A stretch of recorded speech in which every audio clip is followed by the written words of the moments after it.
자, 우리 아까 1편에서 왜 미성년자 성매매 조건 만남이 강간이 되느냐에 대해서 설명을 해드렸죠. 자, 그러면 이제 여기서 다들 이렇게 오시면 억울하다고 해요. 아, 나는 미성년자인 줄 몰랐다.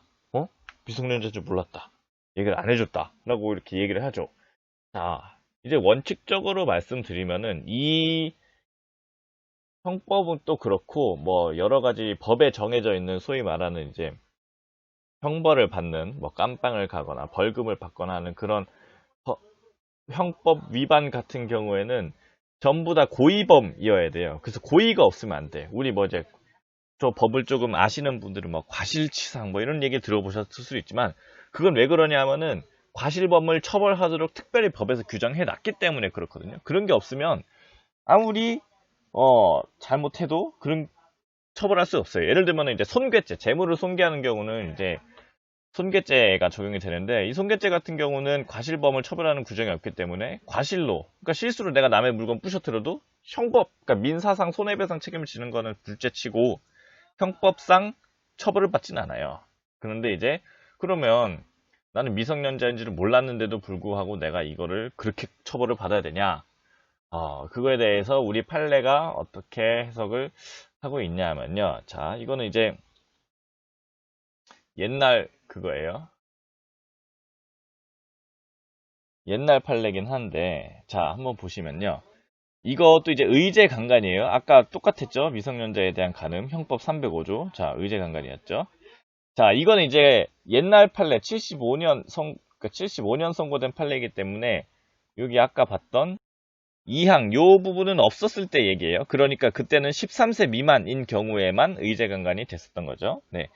자, 근데 보면은 뭐냐면요. 대법원 판례인데, 자, 형법 제305조 소정의 미성년자에 대한 강간죄는 13세 미만의 부녀라는 사실을 알고 간음을 하면 성립되는 것이고, 간음을 함에 있어서 뭐라고 할 것은 아닌 바라고 되어 있어요. 그래서 사실을 알고 간음을 해야 돼요. 자, 문제는 뭐냐 하면은, 그러면 나는 몰랐다. 난 몰랐어요. 하면은 그래. 뭐 판사가 몰랐어? 그래 너 몰랐다고 했다? 그러면 알았어. 몰랐어. 오케이. 자, 그럼 넌 몰랐으니까 무죄. 이렇게 해줄까요? 절대 안 그렇죠. 자, 이걸 알았는지 몰랐는지에 대해서는 어떻게 판단을 하고 있냐면요. 일단은 이게 성폭력 범죄의 처벌 및 피해자 보호 등에 관한 법률에서 요 범죄는 뭐냐면은요.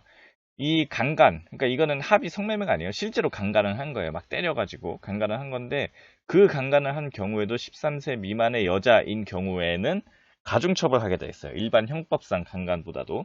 자, 그래서 이제 그때 피고인이 피해자가 13세 미만의 여자임을 알면서 강간하였다는 사실이 검사에 의해서 증명되어야 하는지 여부, 적극이라고 되어 있다는 말은 그렇다는 뜻이에요. 네.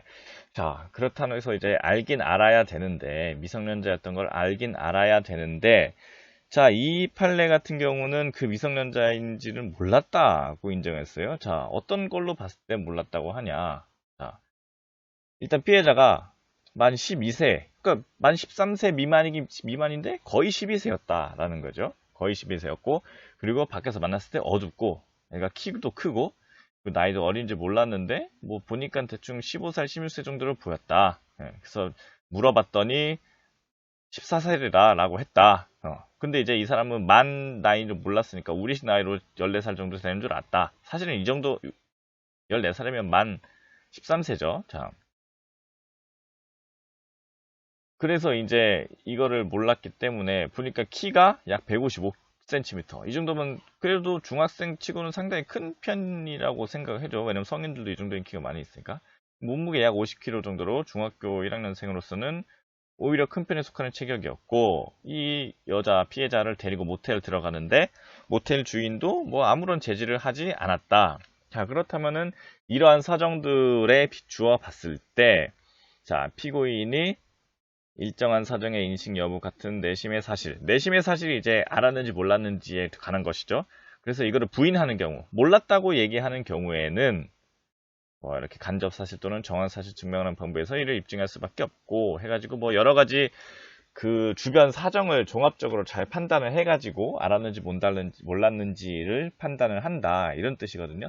자, 밑에 다른 판례가 있는데 이것도 한번 볼까요? 요거는 이제 아청법, 흔히 말하는 그 아청 야동에 관련된 건데요. 여기에서는 뭐 이렇게 명백하게 인식될 수 있는 표현인데 이건 좀 다른 얘기고, 자, 이 판례를 보면요. 이것도 마찬가지예요. 자, 똑같이 그 피고인은 나는 미성년자, 그 나이에 해당하는 미성년자인지 몰랐다라고 주장한 사건인데요. 자, 피해자는 아까 위에서 보면 뭐였죠? 만 13세였죠. 이거는 이때는 만 13세 미만이면 가중처벌 되는데 피해자가 당시 만 12세 11개월. 그럼 만 13세랑은 거의 한 달 차이밖에 안 나는 거네요.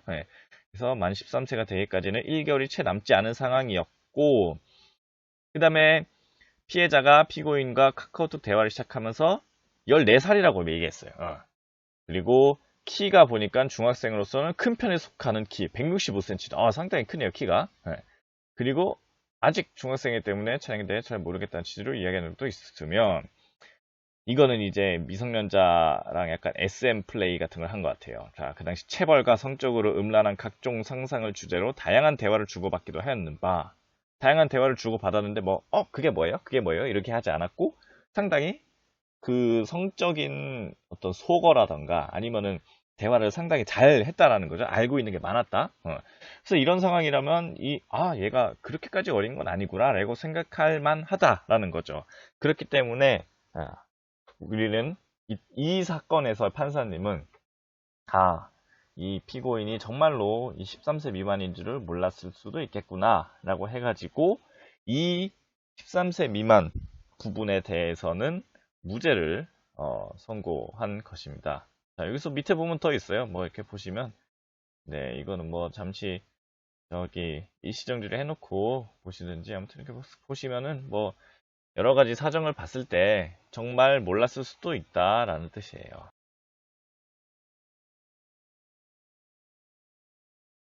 성매매 조건 만남 하기 전에 이것만 알아보자 라고 다소 어그로성 제목을 끌었는데요. 자, 이것만 기억하세요. 자, 내가 몰랐다고 한다고 무조건 믿어주지 않는다. 사실 거의 믿어주지 않아요. 왜냐면은 뭐 전반적으로 봤을 때 뭐 당연히 다 변명한다고 생각을 하니까. 그리고 걸리면 징역이다. 벌금형 없다. 의제강간은 벌금형 없다. 그리고 랜덤 채팅으로 하면은 다 걸린다. 그렇기 때문에 여러분들 미성년자 성매매 조건 만나면 절대 하지 마시기 바랍니다. 성인들이라고 물론 하라는 건 아니고, 성인도 당연히 걸려요. 당연히 걸리고 당연히